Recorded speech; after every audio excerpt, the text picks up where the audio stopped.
My assistant tells me that you're interested in resuming med school. I left under unusual circumstances. Oh. You remember the accusations made against Alexander Monroe? I don't. He took a girl back to his room. You know, we get accusations like this all the time. So it's a he said, she said situation. What would you have me do? Ruin a young man's life?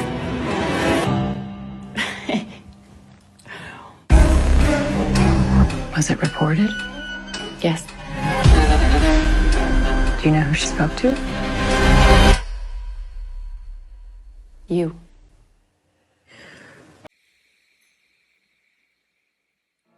So I finally got around to watching Promising Young Woman, starring Carey Mulligan, and it was extreme, as expected, but not extreme in the way I thought it would be. I try not to spoil too much, but I'll give little alerts when I'm about to get into stuff that's basically gonna ruin the movie for you. Unless you're okay with that kind of thing, then by all means, stick around for the whole thing. It's now streaming on Amazon Prime for $19.99, and normally I'm very hesitant to do 2-day rentals for $19.99, but it's coinciding with the theatrical release. Would it have been a movie that I would have saw in theaters normally?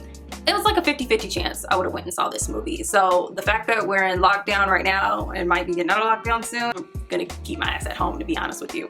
It prompted me to basically say, you know, whatever, let me give it a try, see what's going on. Especially because people were talking about this shocking ending. Everybody seems to like the movie up to a point, and then when it gets to the end, you know, you get adverse reactions. First off, I came into this movie with a lot of assumptions. I was very skeptical of the concept. I assumed there would be a lot of flashbacks or possible rape scenes, just not in the mood to see and don't want to see. And I thought it was gonna be a lot more violent, which I'm okay with, but it wasn't. It really was funny, dark, very, very dark sense of humor throughout the whole film that I actually really, really enjoyed. Our main character is named Cassandra, or Cassie, and she's kind of stuck in time. She is basically reeling over the death of her best friend. I think it's so funny that people find the end so surprising when, in fact, if you watch the whole movie, you realize that the main character has been operating in extremes like the whole time. The whole film, she has been extreme, and she just keeps upping. It never stopped. When people get to that ending and they're like, how did we get here? Well, I mean, it's been building this way. We knew she was kind of out of her mind. I don't want to call her crazy, but she was very unhinged. This movie had 2 major twists.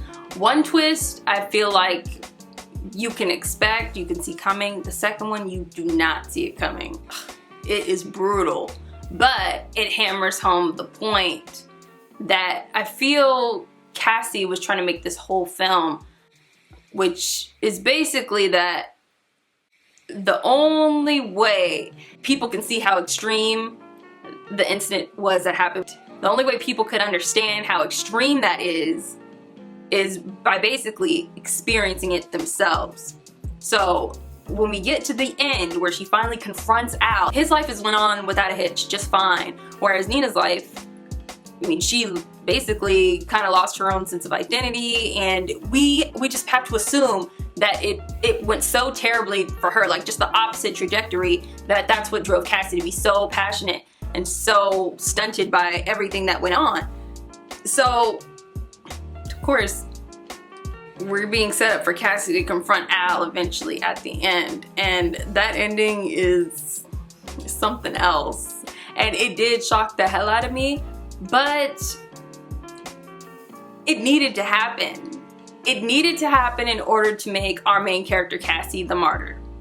It needed to happen so that, not necessarily so that Al could be brought to justice, because she's so far gone and so far on the edge, and I don't think she's looking to make a comeback or go back to regular life. It's very obvious at a certain point in this film that she can't go back to that trajectory she was having or take any other path besides full-on revenge, and it's whatever's gonna happen is gonna happen. But I will say, and this is a major spoiler, but if she had stayed alive to the end and actually, say she cut Al up and then still showed the proof that she had to avenge her friend, she still would have gotten in some major trouble, and that would have been like a lackluster ending, honestly. Like if she would have survived to the end, then it would have been like, oh, she done all that, but she's thrown her own life away. But the fact that they put her in the same position that her friend was in, but to the ultimate, like it was already terrible, but even more terrible of a circumstance, and then the comedic aspects following what happens to her, it's just like, it is very disarming and extra shocking, because it's like, oh wait, the tone is still the same tone, but we lost our main character.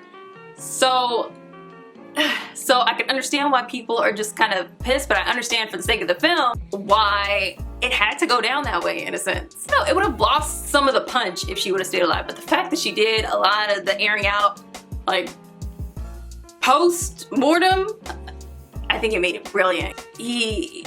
Al has to face the consequences of what he did, and it's in a way where now he's the one humiliated. Now he's being aired out, and now his whole life is being taken away from him too.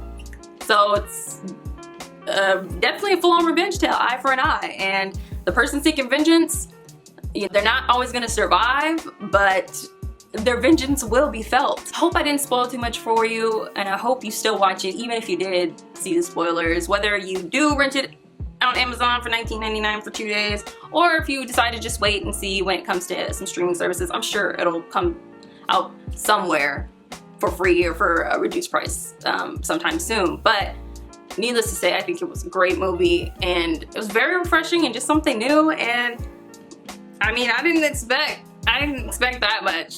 I was curious about it, but I wasn't expecting my curiosity to be fed in this way. It was definitely a different kind of experience. I'll just say that. I'll say that. It was definitely a different kind of experience. Thanks for joining me. Be sure to like, comment, and please subscribe if you haven't already. Peace, I'm out. Bye.